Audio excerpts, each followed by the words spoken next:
সাধারণকালের ষষ্ঠ সপ্তাহ বুধবার। প্রথম পাঠ প্রবক্তা জোয়েলের গ্রন্থ 2 অধ্যায় পদ সংখ্যা 12 থেকে 18। তপস্যায় আহ্বান।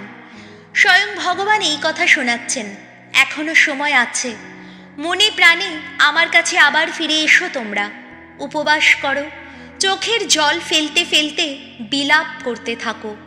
নিজেদের পোশাক নয়, নিজেদের হৃদয়টাই ছিঁড়ে ফেলো। তোমরা তোমাদের ঈশ্বর ভগবানের কাছে আবার ফিরেই এসো।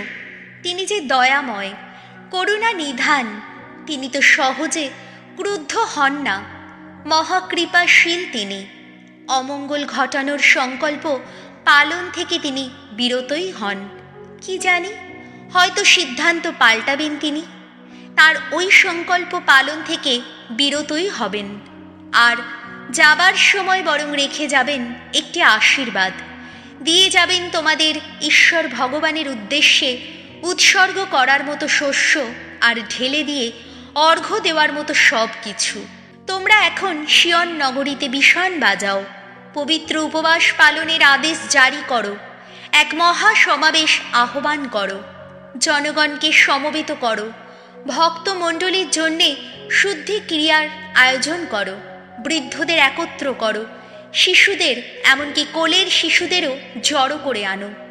বর বাসর ছেড়ে চলে আসুক, বধূ বিবাহ মণ্ডপ ছেড়ে বেরিয়ে আসুক। প্রবেশ গৃহ বেদির মাঝখানে দাঁড়িয়ে ভগবানের সেবায়িত যাজকেরা চোখের জল ফেলুক, বলুক তারা, ওগো ভগবান, তোমার আপন জাতির মানুষদের রেহাই দাও। যারা তোমারই, তাদের তুমি মানুষের নিন্দা ভাজন করে তুলো না। বিজাতীয়দের কাছে তাদের করে তুলো না অপযশের নামান্তর। দেশে দেশান্তরে লোকে কেনই বা বলবে এই কথা, কোথায় গেল ওদের ঈশ্বর? তখন ভগবান তার এই আপন দেশের মঙ্গল কামনায় ব্যাকুল হলেন, তার আপন জাতির মানুষদের দয়া করলেন তিনি। এই হল প্রভুর বাণী। শাম সঙ্গীত ধুয়ো। আমরা যে পাপী, দয়া করো প্রভু, দয়া করো। আমার প্রতি সদয় হও ওগো ঈশ্বর, তুমি তো করুণাময়। মুছেই ফেলো আমার সকল দোষ, তোমার কৃপা তো অসীম। ওগো, আমার সেই অপরাধ নিঃশেষে ধুয়েই ফেলো। মোচন করো আমার সেই পাপের কালিমা, ধুয়ো। আমরা যে পাপী, দয়া করো প্রভু, দয়া করো। আমার দোষ, আমার ত্রুটি স্বীকার করছি আমি। আমার সেই পাপের কথা স্মরণে আমার রয়েছে অনুক্ষণ। তোমারই কাছে ওগো, একমাত্র তোমারই কাছে পাপ করেছি আমি। তোমার চোখে যা অন্যায় তাই করেছি আমি, ধুয়ো। আমরা যে পাপী, দয়া করো প্রভু, দয়া করো। ওগো ঈশ্বর, আমার মধ্যে রচনা করো নির্মল অন্তর।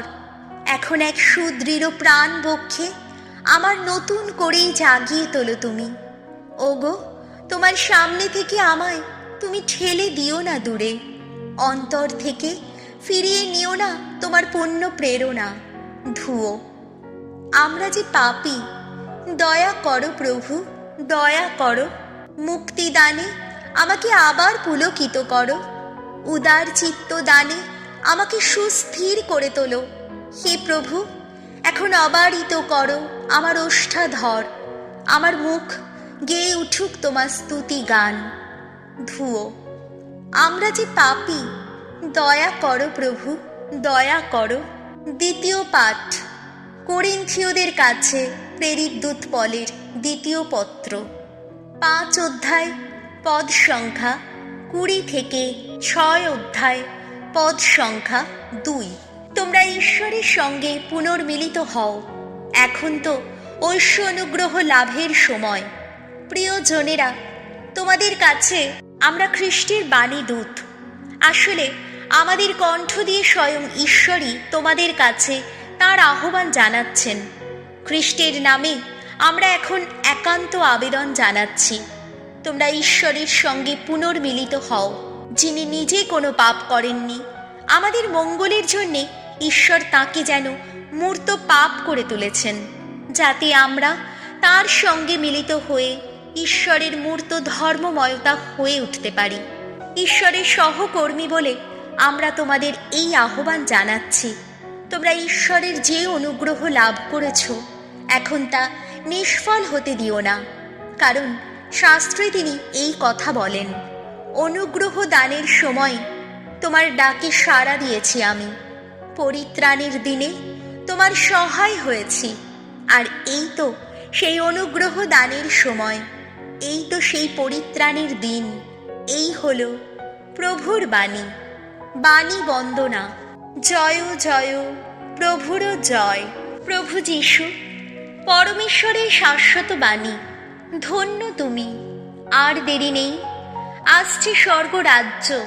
এখন অনুতাপ করো, মন ফেরাও তোমরা। জয় জয় প্রভুর জয়।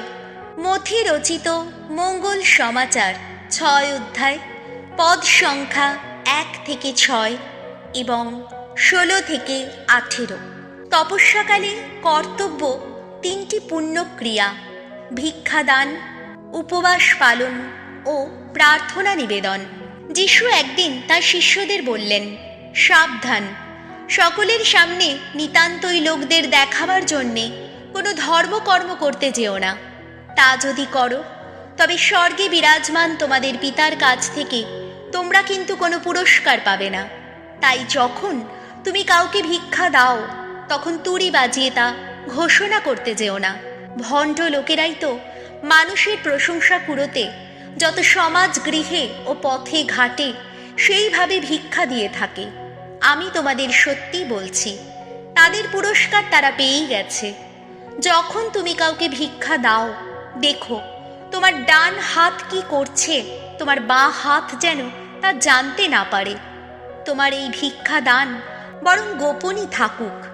তাহলে তোমার পিতা, যিনি গোপন সব কিছু দেখতে পান, তিনি তোমাকে পুরস্কৃত করবেন। তেমনি তোমরা যখন প্রার্থনা করো, তখন ভণ্ডদের মতো তা করো না।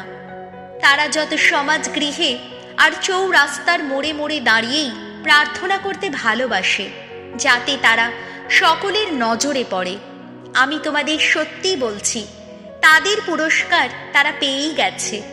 যখন তুমি প্রার্থনা করো, তুমি বরং তখন তোমার নিজের ঘরেই যাও আর দরজা বন্ধ করে তোমার পিতাকে ডাকো।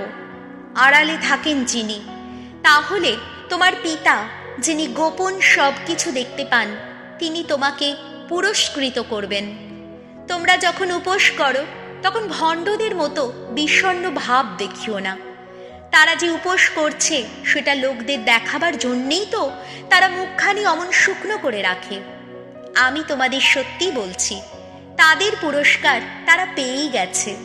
যখন তুমি উপোস করো, তুমি বরং তখন মাথায় তেল মেখো, চোখ মুখ ধুও, যাতে তুমি যে উপোস করছো মানুষ যেন তা জানতে না পারে। যেন জানতে পারেন শুধু তোমার পিতা, আড়ালে থাকেন যিনি।